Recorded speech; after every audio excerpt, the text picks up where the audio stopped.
रास्ते थे, वो रास्ते क्या थे और किसने पेश किए थे, ये अब गैर अहम है। असल बात ये कि हमारे रहनुमाओं की दूरंदेशी और आनंद की बदौलत मुल्क में हर मजहब को परवान चढ़ने, फलने फूलने और अपने इदारे चलाने की आजादी दी गई, जो कि हमारे आइन की आर्टिकल 25 और 26 में मौजूद है। ये हक महज एक आईनी हक नहीं बल्कि बुनियादी हुकूक का हिस्सा है। आज हमारे अवाम के सामने जो वक्फ तरमीम बिल पेश किया गया है, ये न सिर्फ हमारे बुनियादी हुकूक के खिलाफ वर्जी है बल्कि राइट टू इक्वलिटी के भी साफ खिलाफ है। इसको सदर मोहतरम मुल्क की दूसरी मेजोरिटी कभी कबूल नहीं करेगी। सदर मोहतरम इस बिल में सबसे पहली तरमीमी वक्फ के नाम तब्दील करने की है। मैं कहता हूं नाम बदलना तो एक मामूली बात है, क्योंकि असल में जो तब्दीलियां की जा रही हैं उनका वक्फ के बुनियादी उसूलों और फिक्री कवायद से दूर दूर तक कोई वास्ता नहीं है। इस तरमीमी कानून का मकसद वक्फ के इदारे को कमजोर करना और उसे बेअसर करना है। तारीखी तौर पर वक्फ के जितने भी कानून बने हैं वो इस उसूल पर कायम थे कि मजहब में दिए गए वक्फ के उसूलों और शराइत को खत्म न किया जाए। सन 1913 का मुस्लिम वक्फ एक्ट, जिसका माननीय मंत्री जी हवाले दे रहे थे, इसी नियत से लाया गया था कि वक्फ के उसूलों को कानूनी तौर पर तस्लीम किया जाए, न कि उन्हें तब्दील किया जाए। सन 1923 में, सन 1954 में, सन 1995 और 2013 के तमाम तरमीम वक्फ के तहफ़्फ़ुज़ की नियत से लाए गए थे और इसको कुव्वत देने के लिए लाए गए थे, ना कि उसको कमजोर करने के लिए लाए गए थे। वज़ीर मोहतरम को यह एतराज था कि हमारी लाई हुई तजवीज़ पर मुस्लिम कम्युनिटी शक कर रही है। बेशक वो कह रहे शक करे, इसलिए कि उन्होंने वक्फ के उसूलों को और फिक्री कवानीन को मद्देनजर नहीं रखा। सदर मोहतरम, आप खुद जेपीसी में थे, मैंने सवाल किया था कि इस वक्त पर ड्राफ्ट करने में कितने मुस्लिम स्कॉलर थे, तो वाहिद 12 लोगों की कमेटी में एक आदमी था। मोहतरम, मैं चंद चीजों की निशानदेही करना चाहता हूं कि वक्फ की असल हैसियत और बुनियाद को खत्म करने की तरफ है। पहली तरमीम वक्फ को अब सिर्फ मुसलमानों तक महदूद किया गया। मैं दिल पर हाथ रखकर कह सकता हूं, सदर मोहतरम, एक जाती वाक़या बयान करता हूं, पार्लियामेंट की मस्जिद के सामने रहकर सारे देशवासियों के लिए दुआ करता हूं। मैं अब दुआ कैसे करूंगा जब ये महदूद कर दिया जाएगा। मैं एक वाक़या आपको बयान कर रहा हूं। अभी राजस्थान में गया, तिजारा के पास एक गांव हसनपुर है, उस शादी में गया, अजान की आवाज आई, मैंने कहा यहाँ मस्जिद कहाँ भाई? जब मस्जिद देखी वो बड़ी सुंदर मस्जिद थी। मैंने पूछा ये मस्जिद कैसी है? उन्होंने बताया कि यहाँ 400 साल पहले कोई दुर्वेश थे, इस पेड़ वो पेड़ भी अभी बाकी है, वो यहाँ बैठते थे और यहाँ से हमारे हिंदू महाराजा जी गुजर रहे थे, उनको बीमारी थी, वो ठीक नहीं हो रहे थे। किसी ने कहा कि उनसे दुआ करा लीजिए, उन्होंने दुआ की, वो ठीक हो गए। बाद में जब गए तो महाराजा ने कहा कि अपने लिए दुआ करा कराए, तुम्हारे बारिश कोई नहीं है। वो फिर दोबारा गए और अल्लाह ने उनको उनकी दुआ को। हमारा देश सूफी ऋषि मुनियों का देश है, ये वलियों का देश है, ये तमाम धर्मों की जो रूहानी शख्सियात है उनका देश है। आप दुआ करने से रोक रहे हैं सर, गैर मुस्लिम को वक्त करने से रोक रहे हैं आप सर। गुज़िश्ता सर एक इसके अलावा मुसलमानों को भी अपने ईमान का सबूत देना होगा। सर मैं इमाम हूँ, इमाम हरम मक्के का हरम भी और किसी शख्स को सर्टिफिकेट के लिए मजबूर नहीं दे सकता कि वो प्रैक्टिसिंग मुस्लिम है। जब कोई प्रैक्टिसिंग मुस्लिम होगा ही नहीं तो वक्त कैसे होगा सर? वक्त तो खत्म हो जाएगा sir.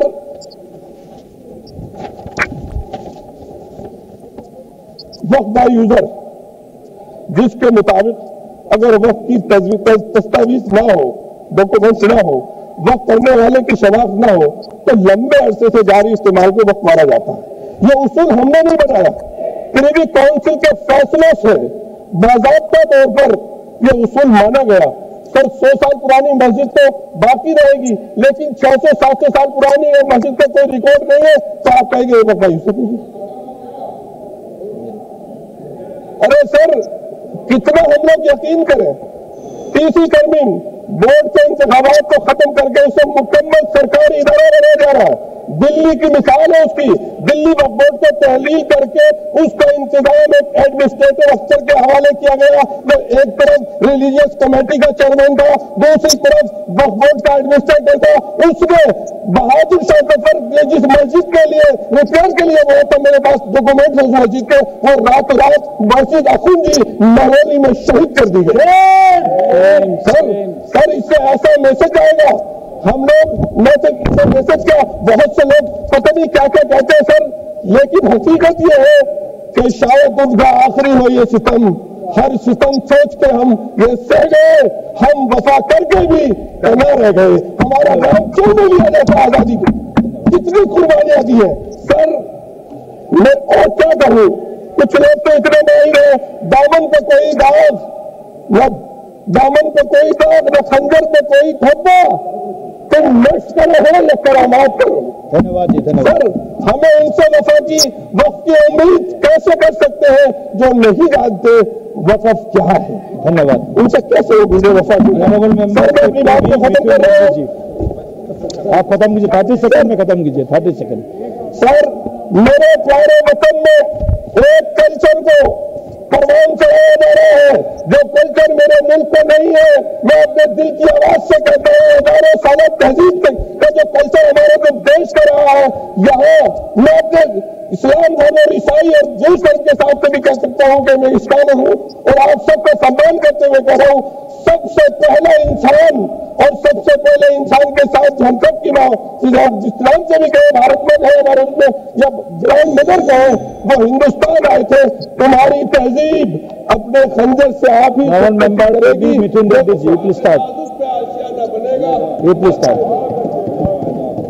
Thank you, sir. Sir, in spite of the work bill having been referred to the JPC, the minority community have raised various concerns, sir.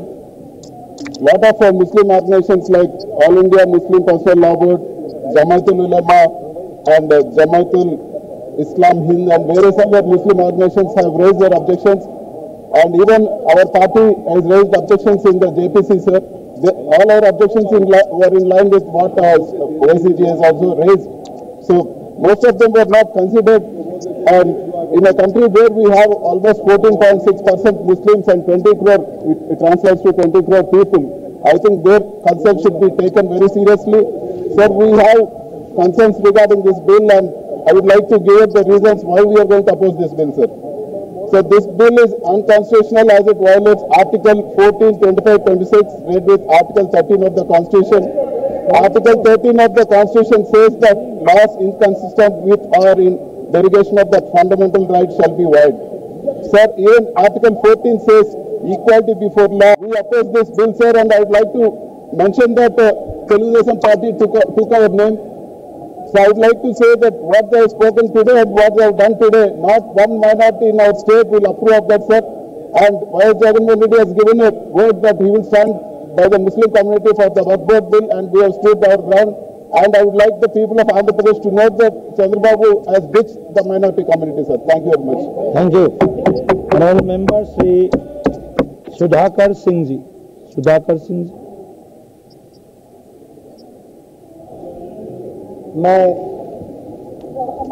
आज इस सदन में वक्फ संशोधन विधेयक 2024 का पुरजोर विरोध करने के लिए खड़ा हूं। राष्ट्रीय जनता दल के राष्ट्रीय अध्यक्ष श्री लालू प्रसाद जी को धन्यवाद जो इस बिल पर मुझे बोलने का अवसर दिए। यह विधेयक केवल एक कानून का मसौदा नहीं है, बल्कि हमारे संविधान की मूल भावना, लोकतांत्रिक सिद्धांतों, धर्मनिरपेक्षता के आदर्शों और भारत की बहुलतावादी संस्कृति पर एक खुला आक्रमण है। वक्त की संस्था न सिर्फ कानूनी प्रावधानों में दर्ज शब्दों की लड़ी है, बल्कि यह इस्लाम धर्म में आस्था रखने वाले समुदाय की गहराइयों से जुड़ी मान्यताओं, परंपराओं और सामाजिक जिम्मेदारियों का प्रतिबिंब भी है। वक्फ बोर्ड जो भारतीय संविधान के अनुच्छेद 12 के तहत एक संवैधानिक और वैधानिक निकाय है, सरकारी विभाग की तरह काम करता है। वक्फ परिषद राज्य के दायरे में है और इसके सदस्यों की नियुक्ति राज्य द्वारा की जाती है। यह न तो कोई निजी निकाय है, न ही इसकी भूमि निजी प्रकृति की है। यह अनुच्छेद 12 द्वारा शासित है। इस समिति में कलेक्टर की नियुक्ति करके इसकी कमजोर किया जा रहा है। यह कॉन्फ्लिक्ट ऑफ इंटरेस्ट का भी मामला बनता है। और यह भारत सरकार द्वारा भूमि हटने का एक बड़ा षड्यंत्र भी है। पिछले 10 सालों में जब भाजपा के नेतृत्व वाली एनडीए सत्ता में आई है, अल्पसंख्यक संस्थानों पर लगातार हमला कर रहे हैं। इंडिया गठबंधन की पार्टियों ने बार बार कहा कि शासन के तहत संवैधानिक मूल्यों को कमजोर किया जा रहा है। एक तरफ भाजपा खुद तो अल्पसंख्यक हितैषी बताती है, लेकिन भारत की संसद के भीतर एक भी मुस्लिम प्रतिनिधि भारतीय जनता पार्टी के पास नहीं है। इससे जाहिर है कि कितना बड़ा हितैषी है। आज इनकी नजर समाज के अल्पसंख्यक समुदाय के जमीन पर है, कल इनकी नजर अन्य अल्पसंख्यकों की जमीन पर भी जाएगी। आप देखेंगे तो बोध गया के जो ट्रस्ट जो बौद्धों के बौद्ध मंदिर के ट्रस्ट है, उसमें बहुमत गैर बौद्ध धर्म से जुड़े लोग नहीं है, उसमें दूसरे धर्म के लोगों का बहुमत है। उसी तरह से इसमें भी ये लोग लागू करना चाहते हैं। एक समय आएगा कि मंदिरों की भी जमीन और उनके धर्म को भी कब्जा करने का प्रयास किया जाएगा। मैं बात इस विधेयक के द्वारा राज्य को मुस्लिम धार्मिक संपत्तियों पर अधिक विवेकाधीन शक्ति मिल जाएगी। पहले से ही मुस्लिम धार्मिक संपत्तियां अन्य किसी भी धर्म की संपत्ति की तुलना में कहीं अधिक भी नियमित है, किसी भी हिंदू ईसाई आदि की संपत्ति से कहीं ज्यादा। यह विधेयक मोतलियों के कुछ कुशल नहीं बनाएगा, क्योंकि इस विधेयक में मोतलियों की शक्ति को कम कर देता है। यह विधेयक वक्फ अधिनियम 1995 धारा 3A, 3B, 3C को सम्मिलित करके वक्त निर्माण के लिए अचानक से नई शर्तें लेकर आया है। विधेयक का खंड 15 सीओ की नियुक्ति या उसके कार्यकाल से संबंधित धारा 23 में भी संशोधन की बात करता है। संवैधानिक मूल्यों को कमजोर करने का यह अगला कदम है। संस्थानों और तटस्थ नौकरशाही के प्रतिबद्ध नौकरशाही में बदलकर और संविधान को बुलडोज किया जा रहा है। यह विधेयक संवैधानिक मूल्य के बिल्कुल खिलाफ है। भाजपा सब कुछ अपने अधीन करना चाहती है, इसलिए उनके कथनों और करने में भारी अंतर है। लोकतंत्र में भाजपा को कोई विश्वास नहीं। इंडिया गठबंधन की पार्टियों ने बार बार कहा कि संविधान खतरे में है और इस सरकार के हर नए विधेयक से अब सच होती चली आ रही है। आजादी के बाद से ही देश धर्मनिरपेक्षता के मार्ग पर चलने की कोशिश करता रहा है, जहां सभी धर्मों के समान अधिकार और सम्मान मिले हैं। लेकिन हाल के वर्षों में हम देख रहे हैं कि बहुसंख्यकवादी राजनीति और जनमानस को विभाजित करने वाली शक्तियां इस संतुलन को तोड़ने में लगी है। वक्त संशोधन अधिनियम 2024 इसी कड़ी का नवीनतम उदाहरण है, जिसमें न सिर्फ अल्पसंख्यकों की धार्मिक और सांस्कृतिक धरोहरों को आहत करने का प्रयास किया जा रहा है, बल्कि संविधान के मौलिक सिद्धांतों को भी चुनौती दिया जा रहा है। मैं सांसद एक में सांसद भाजपा के सांसद रविशंकर सिन्हा के द्वारा कहा गया कि वक्त की जो कमेटियां बनेंगे उसमें महिलाओं के लिए भी आरक्षण होगा, पिछड़ों के लिए भी आरक्षण होगा। लेकिन मैं जानना चाहता हूं इसी सदन के माध्यम से, राम मंदिर के ट्रस्ट का जब निर्माण हो रहा था उस समय महिलाओं को आरक्षण क्यों नहीं दिया गया, उसमें पिछड़ों को आरक्षण क्यों नहीं? सवाल है। जो बहुसंख्यक समाज जब अपने लिए कानून बनाता है तो उसके नियम अलग बना दिए जाते हैं, और अल्पसंख्यकों के हिसाब से जो कानून बनाते हैं तो उसके लिए अलग नियम बना दिए जाते हैं। 6.5 लाख गाँव है इस देश में, 8.5 लाख वक्त प्रॉपर्टी की बात की जा रही है इस देश में, 6.5 लाख गाँव है इस गाँव में। हर गाँव में बहुसंख्यक गाँव में अल्पसंख्यक समुदाय के लोग रहते हैं जो मदरसे के लिए अपनी जमीन छोड़े हैं, जो उन्होंने अपने कब्रिस्तान के लिए जमीन छोड़े हैं। क्या वो 8.5 लाख जमीन के बाहर के हैं? मैं इसलिए कहना चाहता हूँ, आज एक आमदनी की भी बात की जा रही है कि क्या ये कब्रिस्तान आमदनी के जरिया बनेंगे, क्या मदरसे आमदनी के जरिया बनेंगे, क्या अनाथालय आमदनी के जरिया बनेंगे? संविधान और कानून नहीं। सुधाकरण जी, के सुधाकरण जी, के सुधाकरण जी नहीं, के सुधाकरण जी, राधाकृष्ण के राधाकृष्णन जी, ऑनरेबल मेंबर के राधाकृष्णन जी। Thank you, Speaker sir, for allowing me to speak in the Bhagat Bill 2025. Sir, I oppose the bill. ഈ ബില്ല് കൊണ്ടുവരുന്നു എന്ന് പറയും. സർ, ന്യൂനപക്ഷത്തിൽ വരുന്ന പാവപ്പെട്ട കുട്ടികളെ സംരക്ഷിക്കാൻ ഈ ഗവൺമെന്റിന് താല്പര്യമുണ്ടെങ്കിൽ ആദ്യം ചെയ്യേണ്ടത് മൈനോറിറ്റി കുട്ടികൾക്ക് വേണ്ടിയുള്ള സ്കോളർഷിപ്പ് പുനഃസ്ഥാപിക്കാനുള്ള നടപടി സ്വീകരിക്കുകയാണ്. എന്നാൽ ന്യൂനപക്ഷ കുട്ടികൾക്കുള്ള സ്കോളർഷിപ്പ് അത് ഓരോ വർഷവും കുറച്ചുകൊണ്ടിരിക്കുന്നു എന്നുള്ള യാഥാർത്ഥ്യം നമ്മൾ കാണാതെ പോകരുത്. ലക്ഷ്യം കുട്ടികളുടെ വളർച്ചയെ പുരോഗതിയല്ല, മറിച്ച് അവരുടെ തകർച്ച തന്നെയാണ്. അതുകൊണ്ട് തന്നെയാണ് ഈ ബില്ലിനെ പ്രധാനമായിട്ടും communist party of India Marxist എതിർക്കാൻ കാരണം. സാർ, ഈ ബില്ല് സ്ഥാപനങ്ങളിലെ സ്വയംഭരണത്തിന് നേരെയുള്ള കടമാക്രമണമാണ് എന്ന കാര്യത്തിൽ യാതൊരു സംശയമില്ല. ഇവിടെ നേരത്തെ ഒട്ടേറെ നേതാക്കൾ ചൂണ്ടിക്കാണിച്ച കാര്യങ്ങളാണ്. ഇത് നമ്മുടെ ഭരണഘടനയുടെ ലംഘനമാണ്. ഭരണഘടന ഉറപ്പു നൽകുന്ന മൗലിക അവകാശങ്ങളുടെ ഏറ്റുള്ള ലംഘനമാണ്. ഭഗത് സ്വത്തുക്കളുടെ നിയന്ത്രണം കേന്ദ്രീകരിക്കാനും മുസ്ലിം സമൂഹത്തിന്റെ അവകാശങ്ങളെ ദുർബലപ്പെടുത്താനും മതപരമായ കാര്യങ്ങളിൽ സർക്കാർ അതിക്രമിച്ച് കിടക്കുന്നതിന്റെ അപകടകരമായ കീഴ്വഴക്കം സൃഷ്ടിക്കാൻ ഈ ബിൽ ഉദ്ദേശിക്കുന്നു. സർ, എല്ലാ മതവിഭാഗങ്ങൾക്കും സ്വന്തം കാര്യങ്ങൾ കൈകാര്യം ചെയ്യാനുള്ള അവകാശം ഉറപ്പു നൽകുന്ന ഭരണഘടനയുടെ ആർട്ടിക്കിൾ 26 ഇവിടെ അത് ലംഘിക്കപ്പെടുകയാണ്. സർ, മുസ്ലിം സമൂഹത്തിന് അവരുടെ മതപരമായിട്ടുള്ള കാര്യങ്ങൾ നിർവഹിക്കുന്നതിനുള്ള അവകാശമുണ്ടാകും. അത് നിഷേധിക്കുന്ന സമീപനം സ്വീകരിക്കാൻ പാടില്ല. എന്തുകൊണ്ടാണ് ഈ സമീപനം സ്വീകരിക്കുന്നതെന്ന് നാം പരിശോധിക്കേണ്ടതാണ്. ഭഗത് ബോർഡുകളിലെ അമുസ്ലിങ്ങളെ ഉൾപ്പെടുത്തുന്നത് മുസ്ലിം സമൂഹത്തിന്റെ മതപരമായ സ്വയംഭരണത്തിലുള്ള നേരിട്ടുള്ള കടമാക്രമണമാണ്. സാർ, ഇത് മറ്റ് സമൂഹത്തെ മറ്റ് മതങ്ങളുടെ ഈ സമീപനം സ്വീകരിക്കാൻ തയ്യാറാകും. Sir, I just start. Please give me. Sir, ഞാൻ ഒറ്റ കാര്യം സൂചിപ്പിക്കുക. സാർ, കേരളത്തിൽ ദേവസ്വം ബോർഡുകളിൽ ഒരിക്കൽ ഒരു ദേവസ്വം ബോർഡിലെ മെമ്പറുടെ പേര് ഒരു ക്രിസ്ത്യൻ പേരുമായി ബന്ധപ്പെട്ട് ബഹുമാനപ്പെട്ട മന്ത്രി സുരേഷ് ഗോപിയെ ശ്രദ്ധിക്കുന്നുണ്ട്. ഒരു ക്രിസ്ത്യൻ പേര് എന്നതിന്റെ പേരിലാണ് അത് ക്രിസ്ത്യാനിയാണ് എന്ന് തെറ്റിദ്ധരിച്ചുകൊണ്ട് വലിയ കലാപം നമ്മുടെ കേരളത്തിലുണ്ടായി. അതായത് ഹിന്ദു ദേവസ്വം ബോർഡിലേക്ക് 1987 ഹിന്ദു ക്ഷേത്രം ഹിന്ദുക്കൾക്ക് വിട്ടുകൊടുക്കണം എന്ന് പറഞ്ഞുകൊണ്ടുള്ള വലിയ സമരം അന്നാണ് അവിടെ നടത്തിയത്.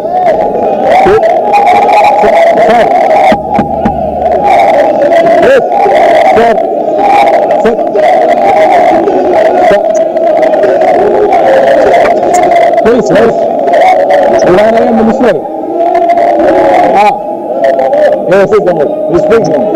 അറിയാം. Sir, please conclude. Let me complete. Please conclude. Within 30 seconds you can complete, please. 30 seconds. Sir, അതുകൊണ്ട് തന്നെയാണ് പറയുന്നത്, ഓരോ മതവിഭാഗത്തിനും അവരുടേതായിട്ടുള്ള താല്പര്യങ്ങൾ സംരക്ഷിക്കാൻ വേണ്ടിയുള്ള അവസരം നമുക്ക് ഉണ്ടാക്കി കൊടുക്കാൻ വേണം. മുസ്ലിം സമൂഹത്തെ ഒറ്റപ്പെടുത്താനുള്ള ഈ ശ്രമത്തിനെതിരായിട്ടുണ്ട് നമ്മുടെ നാട് ആകെ ഉണർന്നു പ്രവർത്തിക്കേണ്ടതാണ് എന്ന് ഞാൻ സൂചിപ്പിക്കുക. അവിടെ ഒരു കാര്യം മാത്രമാണ് എനിക്ക് സൂചിപ്പിക്കാനുള്ളത്.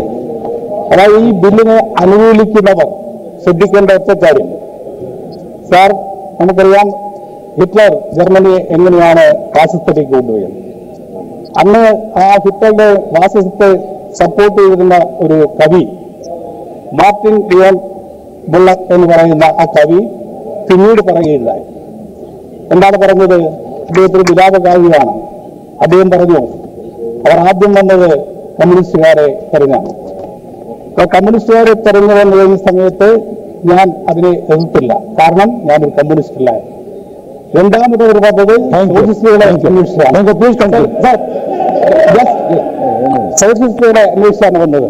അപ്പോഴും ഞാൻ പ്രതികരിച്ചില്ല, കാരണം ഞാനൊരു സോഷ്യലിസ്റ്റ് അല്ലായിരുന്നു. പിന്നീട് അവർ വന്നത് ട്രേഡ് യൂണിയൻ നേതാക്കളെ അന്വേഷിച്ചാണ് വന്നത്. അപ്പോഴും ഞാൻ പ്രതികരിച്ചില്ല, കാരണം ഞാനൊരു ട്രേഡ് യൂണിയനിസ്റ്റ് അല്ല. പിന്നീട് അവർ അന്വേഷിച്ചു വന്നത് ജൂതന്മാരെ അന്വേഷിച്ചാണ്. അപ്പോഴും ഞാൻ പ്രതികരിച്ചില്ല, കാരണം ഞാൻ ജൂതനായിരുന്നില്ല. എന്നാൽ അവസാനം അവർ വന്നത് എന്റെ അടുത്തേക്കാണ്, എന്നെ അന്വേഷിച്ചാണ് വന്നത്.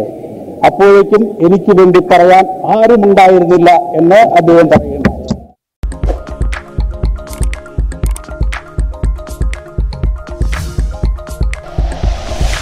Like and share videos, subscribe करें हमारा चैनल और प्रेस करें बेल आइकॉन। न्यूज़ 11 भारत, सच है तो दिखेगा।